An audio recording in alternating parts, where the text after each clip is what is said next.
Amis des photodrones, vous me reconnaissez, je suis Flavio, le présentateur de la fameuse Ford P68 que vous avez vu dans le circuit de Manicourt au Classical Days. Et cette année, nous avons pour vous amené une nouvelle surprise. Et nous avons amené cette magnifique Ford de marque 4 originale. Je vais vous raconter l'histoire de cette voiture. Comme vous savez, nous sommes toujours amoureux des belles mécaniques qui font toujours une belle musique. Vous aurez la possibilité tout à l'heure de découvrir la voiture sur le circuit. Voilà, donc je suis toujours ravi de mon ami. Quel acteur! Voilà, et pour toi, je fais toujours n'importe quoi, tu sais très bien. J'apprécie. Voilà. Alors effectivement, cette année, tu es avec une voiture totalement différente.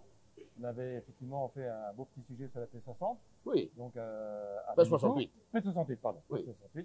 Je l'ai vieilli, hein. Oui, oui. Donc P68, pardon. Et cette année, tu viens avec une Ford MK4. Voilà. Il faut savoir que, à l'exception de par rapport à la P68, la cosmétique de cette voiture est toujours très clean, très propre.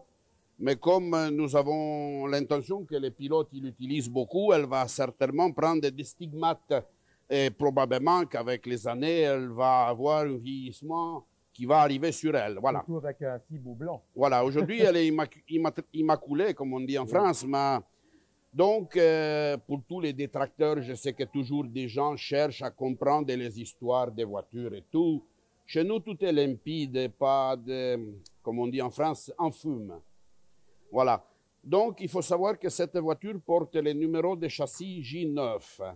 J9 est donc une voiture qui a été, c'est à l'origine un châssis qui a été fabriqué pour Ford, pour les réserves des 24 heures du Mans, pour faire cette voiture.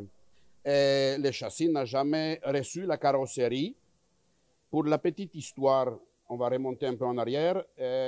Ford, vous savez tous que Ford a voulu battre Ferrari pour les 24 heures du Mans. Après le refus qu'il n'a pas pu acheter la Scuderia à Ferrari, Ford s'est mis dans la tête de faire une voiture pour les battre. Ils ont donc fait la GT40 que vous voyez derrière vous, qui sont sur la caméra, enfin sur le paddock.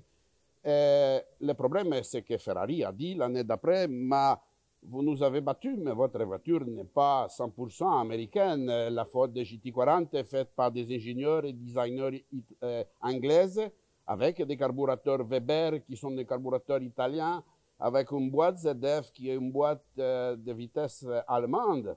Alors que moi, je suis un vrai constructeur, j'ai fait ma voiture et toutes les pièces sont de mon usine fabriquées. Alors Ford est vexé et donc il se doit de faire une Ford de 100% américaine.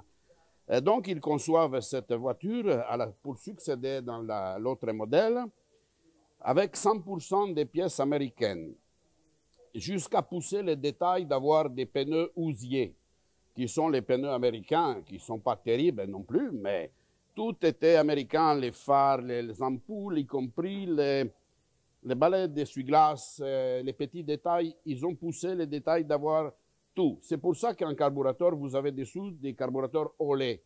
Voilà, pas les Weber, justement, pour être toujours 100% américain. Donc, Ford produit cette voiture et il gagne les 24 heures du Mans pour l'année 1967. Quand il gagne, l'année d'après, le règlement, il interdit ces machines qui font 7 litres de cylindrée avec les big blocks de Ford. Donc, les voitures ne peuvent plus courir et le châssis initialement J9, qui est un châssis de rechange, il est équipé d'une carrosserie Can-Am avec un fabuleux moteur Ford tout aluminium qui n'est pas courant pour l'époque, avec 3 soupapes par cylindre et boîte 2 vitesses. Cette voiture devait courir en Can-Am. Mario Andretti essaye la voiture et il a dit qu'il s'est fait très peur avec la voiture comme il était. La voiture a souffert, elle avait des handicaps. Nous avons lu des livres américains dessus de l'époque qui relatent l'histoire. Ils disent que par rapport à la concurrence Margley, il faut souligner que c'est la première voiture avec un châssis nid d'abeille. Margley, la construction nid d'abeille, la voiture est trop lourde et même si elle a beaucoup de puissance, le poids est un handicap par rapport à la concurrence. Donc, ça se trouve être une mauvaise voiture de Can-Am. Cette voiture donc ne fait pas de courses en Can-Am. Sa petite sœur fait quelques courses, la J10. Seulement 10 châssis ont été fabriqués par Ford. À la fin de l'expérience de Can-Am, Ford a donné les châssis de cette voiture avec le numéro 10 à M. Agapiou. Agapiou qui était le mécanicien de Shelby pour $1. Le signor Agapiou, il a gardé les châssis chez lui pendant de 1960, à peu près 1969, jusqu'à 2012. En 2012, M. Agapiou a vendu les châssis à des personnes qui ont toujours l'envie de gagner de l'argent avec les voitures. Pourquoi je parle de ça? Parce que vous allez comprendre au cours de la description mon mécontentement que j'ai dans les milieux pour toute cette attirance pour l'argent. Et pour moi, j'aime les voitures, mais pas l'argent qu'elles représentent. Aujourd'hui, on voit des problèmes. Des gens, ils arrivent. La première question qu'ils posent avant, c'était à combien de vitesse elle prend, à combien de chevaux elle fait. Aujourd'hui, les gens arrivent, ils demandent combien il coûte. Et ça me dérange beaucoup. Pourquoi? Parce que ces voitures représentent beaucoup de travail. Et le travail, pour moi, n'est pas forcément quelque chose qu'on va monnayer, qu'on va mettre sur l'argent. Il faut beaucoup de passion. Les nuits que vous passez à penser à la voiture pour résoudre les problèmes et faire marcher, ils sont des heures, des nuits de travail dans votre test, et ça, ce n'est pas facturable. Donc, on va laisser de côté ce côté argent qui me dérange beaucoup. Pourquoi, vous allez comprendre.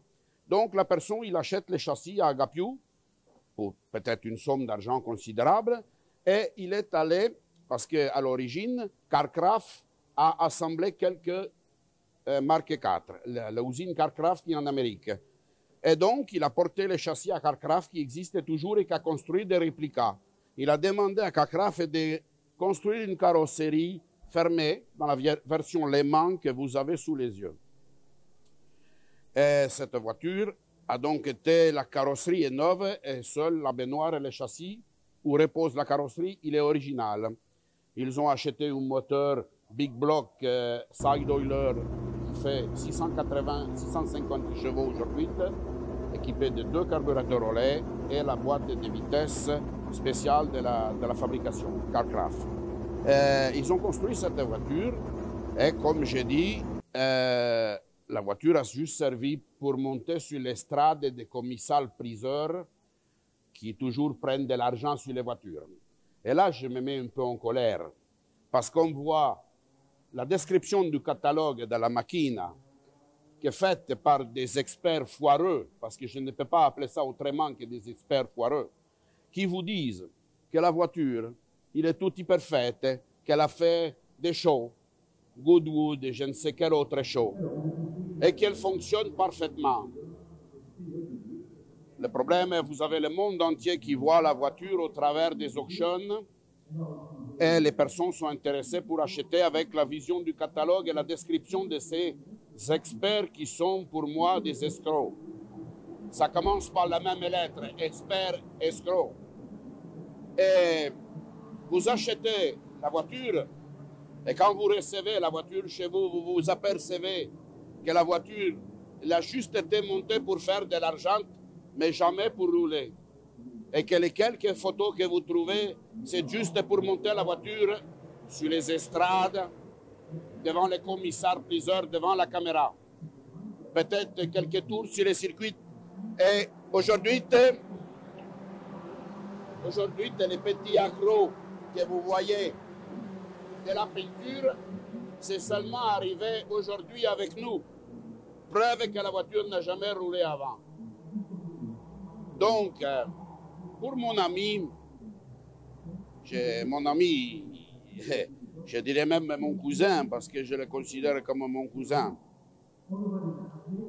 Il m'a demandé de faire marcher cette voiture pour lui. Nous avons passé beaucoup de temps à reprendre tout le travail mal fait. Et je suis désolé, mais c'est déplorable à la lecture du catalogue et par rapport à toutes les incohérences que nous avons trouvées sur la voiture du travail à réaliser pour qu'aujourd'hui, elle puisse faire des tours de circuit sans problème. Je trouve ça pas normal. Donc je pousse un petit coup de gueule à travers tous ces commissaires-priseurs.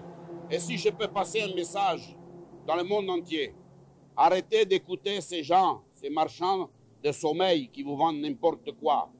La lecture des catalogues, ce sont des gens qui prennent des millions pour mettre un coup de marteau sur une enclume. Tout ça parce qu'ils ont été chercher quelqu'un qui va vous faire payer plus cher. Donnez plutôt une commission à la personne qui va vous donner une bonne adresse pour l'acheter directement à Agapiou. Ça vaut de l'argent. Mais pas de donner de l'argent à un commissaire-priseur qui tape avec un marteau pour aller téléphoner à l'autre bout du monde et trouver quelqu'un qui va payer plus pour que vous payez plus. Ce n'est pas normal. Voilà, ça c'était mon petit coup de gueule. Maintenant, on va revenir sur les produits. Donc, cette voiture est la première voiture fabriquée avec le châssis nid d'abeille. On ne peut pas considérer la J9 comme une 100% réplica. Les châssis étant fabriqués par Ford. Le travail a été abouti en 2012 pour la carrosserie, enfin à partir de 2012.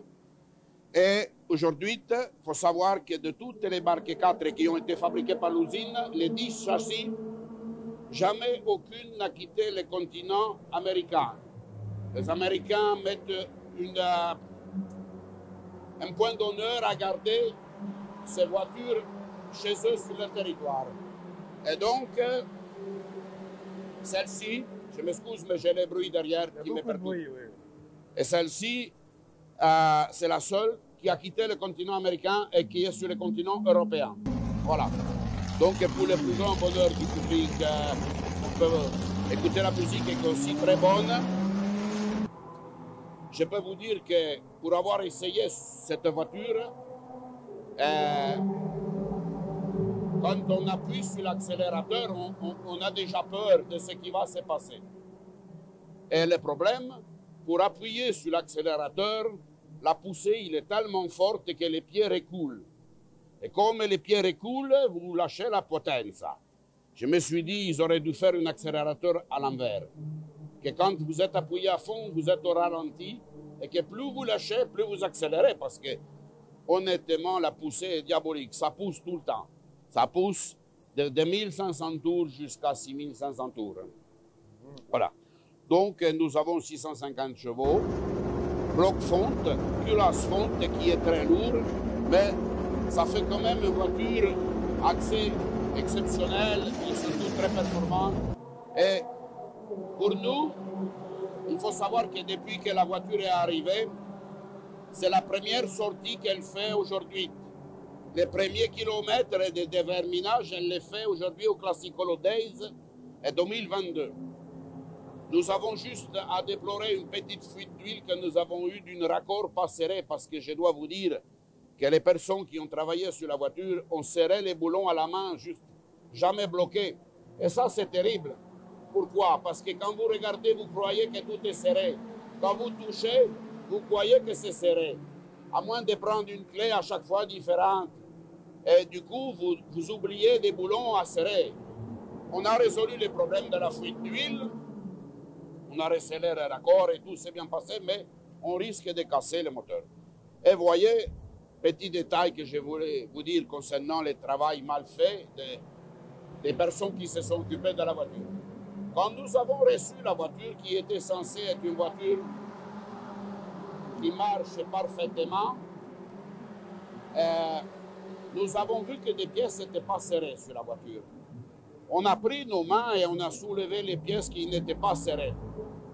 Et mon petit copain, à qui je transmets mon savoir pour les générations futures, il se met à rigoler en face de moi. Il soulève une pièce, il lit quelque chose que je ne comprends pas en américain.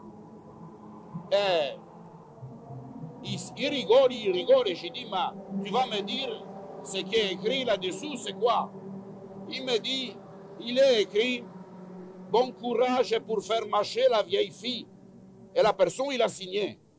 J'ai dit, mais qu'est-ce que c'est? Pourquoi il se moque de nous en plus? Effectivement, j'ai compris pourquoi bon courage, parce qu'ils n'ont jamais su faire marcher la voiture. Donc, après beaucoup des heures de travail et des nuits d'insomnie que nous avons passées à calculer, Aujourd'hui, nous avons la voiture qui est déjà en état de fonctionner. Il reste les déverminages. J'ai touché du bois pour que tout se passe bien et que dimanche soir, on remette la voiture dans la remorque et qu'on n'a rien cassé. Encore un petit peu de mise au point, des clignotants, des feux stop à réparer. Mais voilà. Donc, tout à l'heure, vous allez pouvoir la découvrir prochainement parce que notre réception approche. Vous allez pouvoir entendre la musique et voir rouler la voiture. Voilà, mon ami. Ce qui est bien avec toi, Fayot, c'est que on n'a même pas besoin de te poser de questions. Non, je me les pose tout seul. Voilà, et tu racontes une très belle histoire. Donc, Oui, mais moi, mes histoires, à la différence des catalogues de vente aux enchères, oui. ce sont des histoires d'hommes, d'humains. Ce ne sont pas des histoires pour faire de l'argent. Je suis ici, je ne vends rien. Je n'ai rien à vendre, même pas ma notoriété, je m'en fous. C'est le plaisir de voir les yeux de mon pilote qui brillent quand il sort de la voiture. Après, je ne peux pas trop en dire parce que c'est pas correctement sexuellement, politiquement, comme on dit, tu comprends? Mais il arrive que quelquefois, quand il sort, il soit un peu gêné. Voilà, je pense que tu comprendras ce que je veux dire. Voilà. Très bien. Ben, écoute, merci. Ok, tous les plaisirs est pour nous et nous espérons pour l'année prochaine vous faire découvrir une surprise. Voilà, très bien. Merci. Ciao, ciao.